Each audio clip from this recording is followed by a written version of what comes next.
Hi, students. In the previous unit, we learned about languages, different type of people, which was about culture. And in this unit, we are going to learn about the environment. You can see the subject is urban planning. Urban means the city or the downtown area, and planning is a kind of project. It's about future.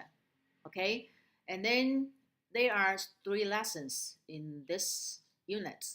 They are all about cities, buildings, and where we live, where we are working, which means the earth. Okay, and from the picture you will see a handsome guy who looks like an architect or designer, and next to him is an earth with some trees. And I think the pictures, the titles of the lessons can give you some clues about what we are going to learn in this unit. All right. And before that, I will show you some pictures.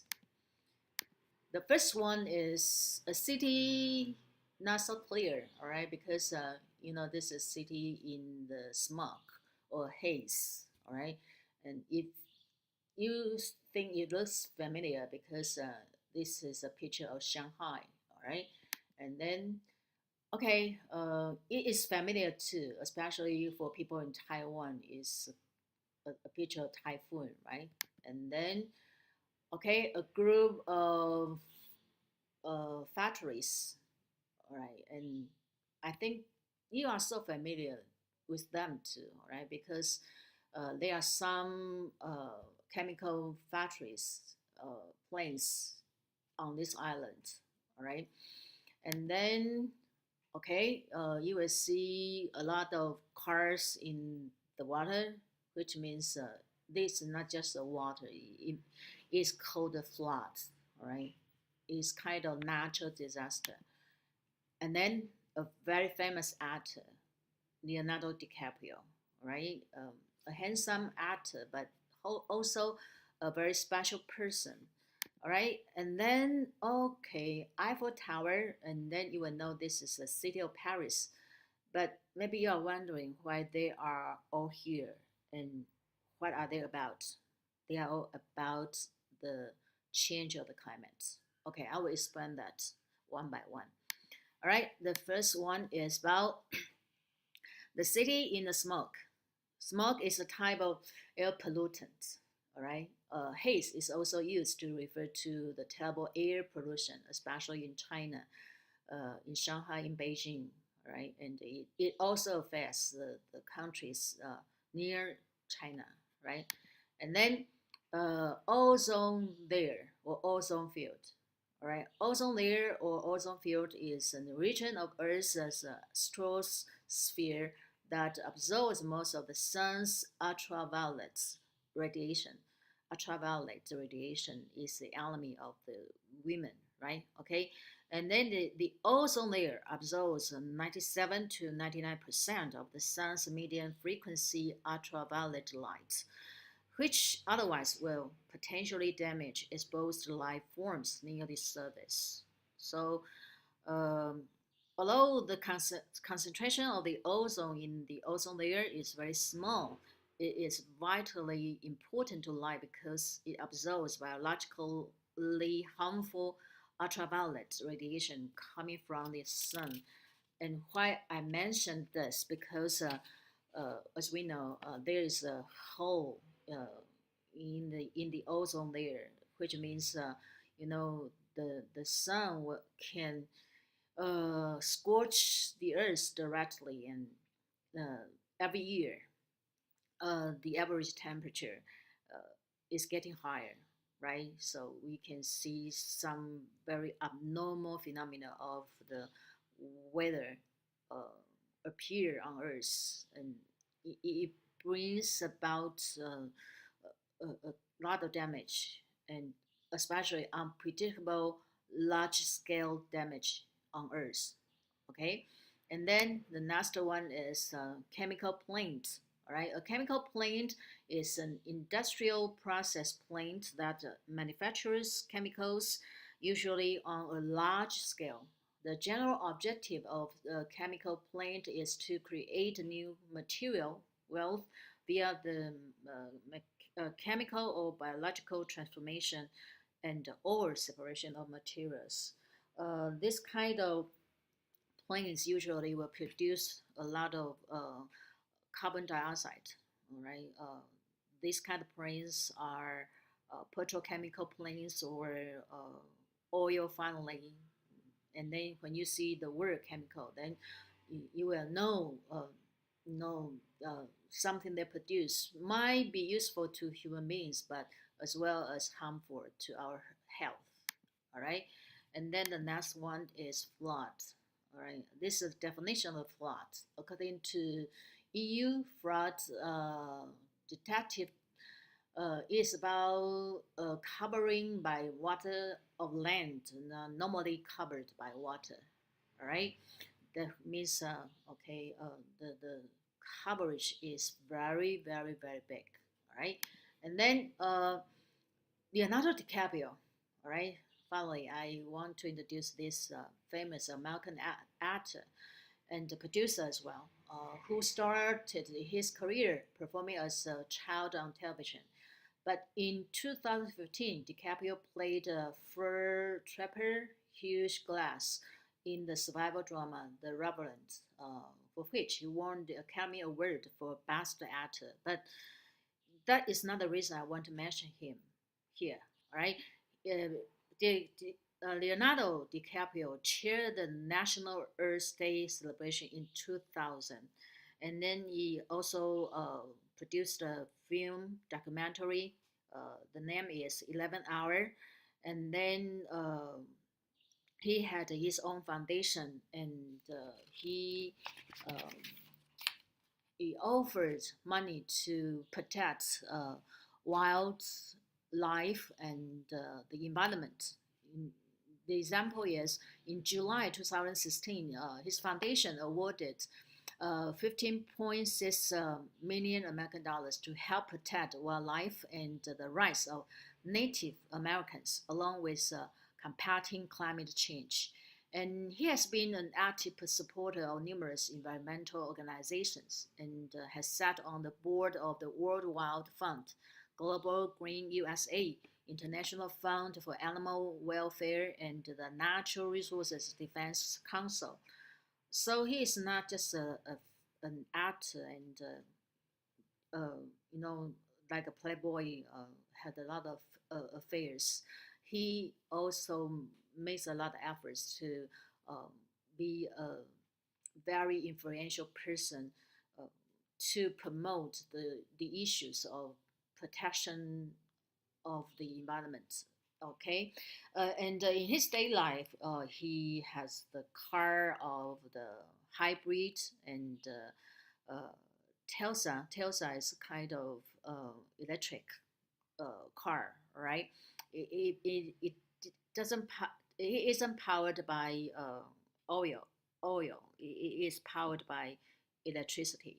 All right, and his home powered by solar panels. And in 2010, he was nominated for the so-called VHI Do Something Awards, honoring people who do good. All right, and he also spoke at the UA in April 2016, uh, prior to the sign of the Paris Climate Change Agreement, which is called the Paris Agreement. I will talk about this later. And then at the 2016 Oscar ceremony, DiCaprio won the award for the best actor, and he said something very touching and very important. Here is the speech. All right, climate change is real. It is happening right now. It is the most urgent threat facing our entire species, and we need to work collectively together and stop procrastinating. We need to support leaders around the world who do not speak for the big polluters, but who speak for all of humanity, for the indigenous people of the world, for the billions and the billions of underprivileged people out there who would be most affected by this. For our children's children, and for those people who out there whose voices have been drowned out by the politics of greed. Okay, all right. So if you want to know the details, you can check it out online. All right.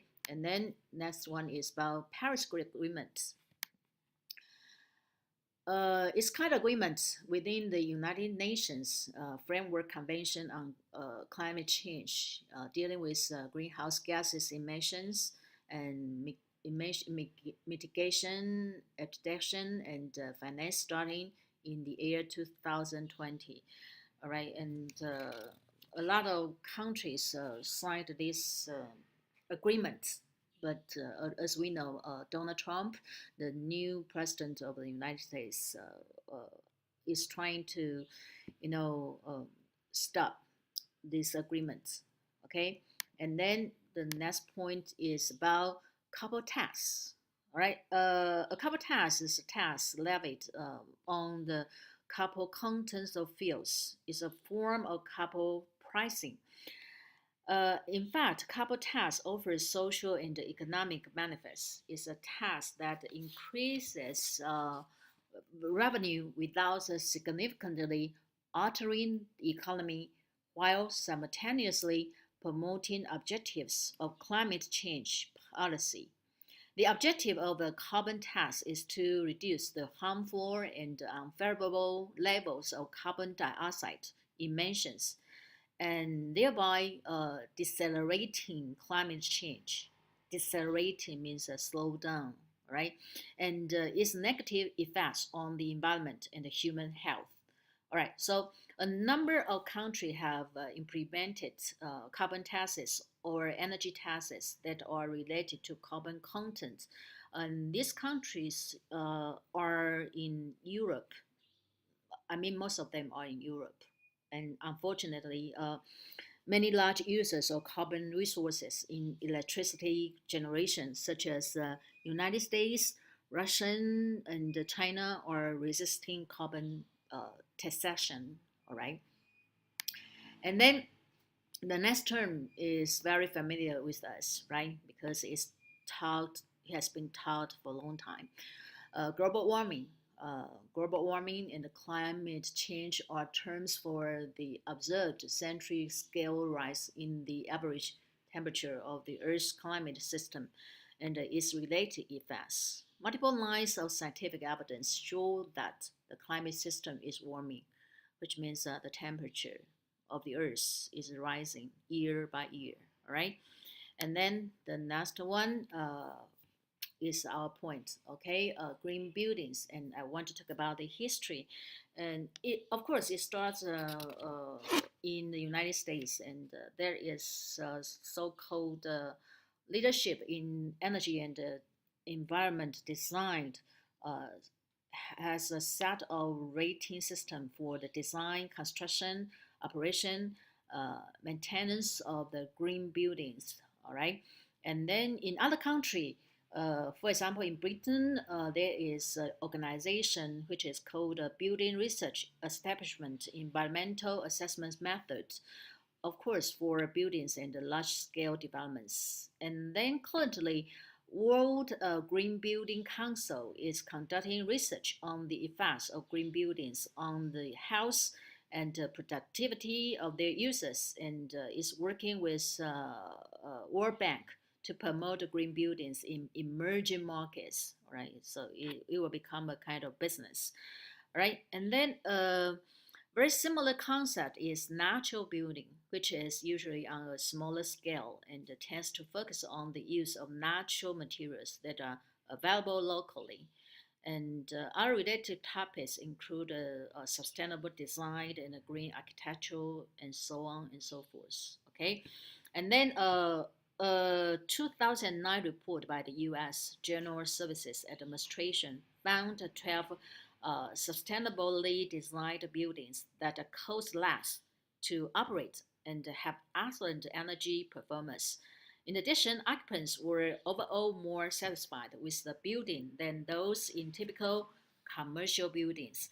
These are eco-friendly buildings. All right, so maybe in the future, we can live in this kind of building, and you will know what kind of benefits you can enjoy in this kind of building. All right, and then that's the end of the long introduction.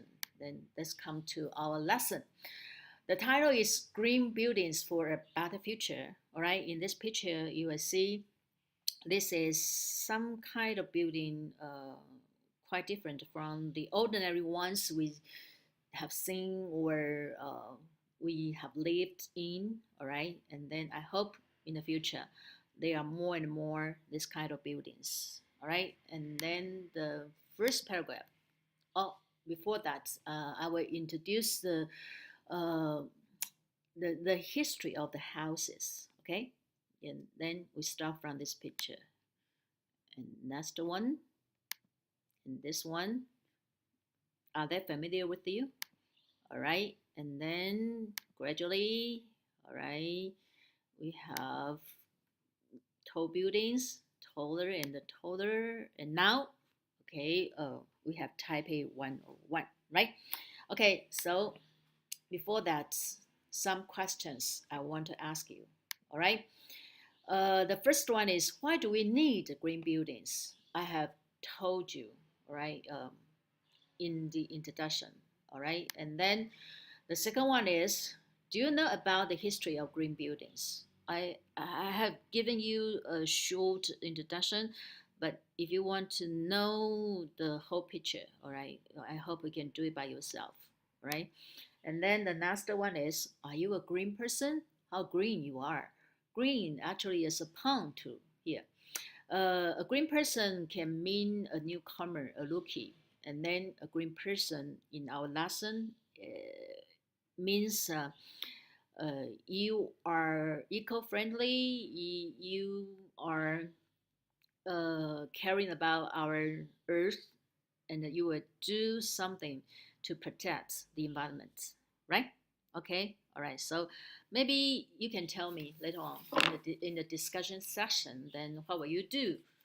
Or usually in daily life, what do you do to be a green person, all right? And the main idea of the first paragraph. The main idea is people need green buildings. Then I will tell you the reason. Okay, the purpose of the buildings shelter us from nature's extremes. Okay, then let me give you some examples of extremes. Tsunamis, hurricanes, typhoons, earthquakes, and so on and so forth. Okay, we can see them on TV or in movies, right? And then the second point is, how do commercial and residential buildings have brought about bad effects to our environments?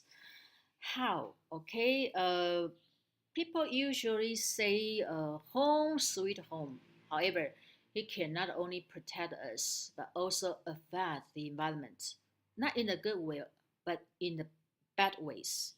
For example, defecate, wastewater, air conditioning, electricity shortage, and how they affect our environment. Water pollution, too much garbage, unbiodegradable disposals. More and more garbage has caused the pollution of the earth and affects agriculture. I mean the provision of food. Therefore, we need protection, not but a new kind of design of our shelters, which indicates green building. Okay, green buildings, and people are gradually aware of the urgency of green buildings. But what's that, and what kind of building is green? All right, in the following paragraphs, we will find out gradually. But before that, I want to emphasize a sentence. The sentence is like this. As the environmental consequences of both commercial and residential buildings becomes more apparent, a new field called green building is gaining momentum. us here actually is a very weak conjunction because it means a lot. It is meaning will change according to the context, right? Here, as can mean a when or because or since, all right? And then what does it mean? Gaining momentum, all right? It means obtain impetus and or become promising. Impetus is kind of power, all right? Momentum is kind of power too, okay? All right. If you are clear about this paragraph, then I will move on to the next one, the second paragraph. The main idea. Okay. I'm sorry. I have to paraphrase this sentence before we move on. All right. When the buildings of, for businesses and households have caused clearly serious problems, a new area which is cold, all right, which is cold is something I add, all right. Green buildings sees the promising future to develop a new style of living for people. Okay, all right. So if you want to explain the sentence in your own words, you can say it in this way. Okay, all right. So next one is some words you have to learn. The first one is consequences. It means a result of the particular session, action, or situation. For example, the accident was the inevitable consequence of carelessness, right? And the synonyms are result or effect, okay? And then the next one is residential. A residential job, position, course, etc., is one for which you live at the same place where you work or study. And you can see the example here. Okay? All right, so that's about the first paragraph. Then let's come to the next one. In the second paragraph, green building is the creating of structures that use resource efficient systems. Right. This point is very important because if you know the building cannot have this system, all right, then it cannot be called the so-called green building. All right, and then let me show you the sentence first. According to the American EPA, all right, EPA is Environmental Protection Agency, buildings account for over a third of total energy use and the carbon dioxide emissions in the United States, which means, all right, uh, the Environmental Protection Agency uh, thinks that one third of the total energy use and the emissions of carbon dioxide are from the buildings. Okay, so that's why we need the green buildings. All right, and then the next one I want to explain these two. One is the phrase, and this one is a word. Account for or uh, be responsible for. Okay, account for means be responsible for, and then emission is an act of sending out gas or heat or light, etc. Right. So the next point is the green building is meant to reduce the pollution and the consumption of energy. It's meant to underline this because it can be a kind of phrase that you can use in your writing. It means it is designed to, right? Green building is designed to reduce the pollution, blah, blah, blah, okay? And then I want to explain resource efficient. Okay, resource efficient means maximize the resource. For example,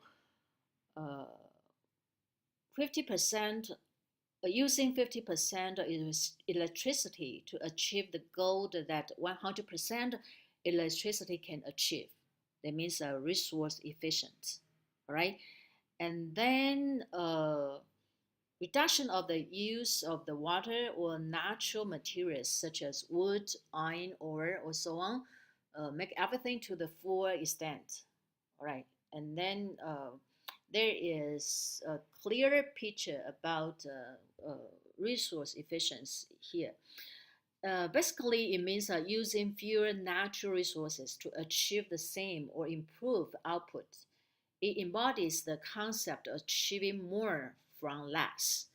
For construction, it not only means using resources more effectively or to build or renovate homes, buildings, and infrastructures, but also refers to reducing the amount of resources needed to operate the built objects. It refers to primary materials and energy, including both fossil and renewable resources. While this report will touch on energy efficiency, it mostly focuses on material efficiency. Okay, all right. So that is the very important, we can say, criterion for green building. All right, and then the next point is green buildings can offer us environmental, economic, and social benefits. All right, and I will explain this, okay, to in the following paragraphs. All right, but before that, because in this paragraph there is a word, all right, carbon dioxide, all right, and di is a prefix, and I want you to, all right, give me some words which also has have the prefix di, okay, in the uh, discussion session, and of course you can get extra points, okay, all right, and well, uh, I will give you some idea about this agency, all right, this agency EPA created in 1970, all right, and its purpose is to protect human health and environment, all right. Okay, so that's about the end of the first parts. All right, and one more thing. I hope somebody can explain a new term, which is PM 2.5. All right, what is PM 2.5? And we see this in the newspaper a lot, right? Okay, and is also something that's floating floating in the air and also, you know, affects people's health. All right. Okay. Let's stop here for a while. Take a break.